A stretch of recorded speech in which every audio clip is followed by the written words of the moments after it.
Hi, my name is Ishita Jajodia. I work in Actuarial team as reserving and reporting lead. I have been working at Digit Insurance since 6.5 years.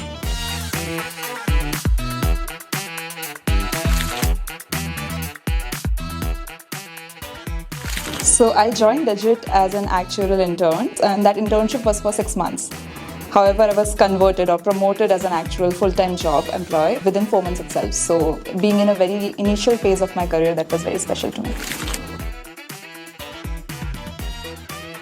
So it's okay if you don't know anything from before, but it's important if you learn and grow and take ownership.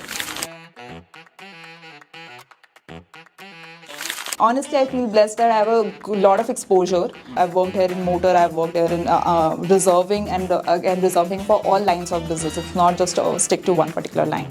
So I've been exposed to a lot of line of business and I've been exposed to a very good work here. No, I don't think so. I would want to create my job. I'm very, very content and happy with my job, with my current role specifically.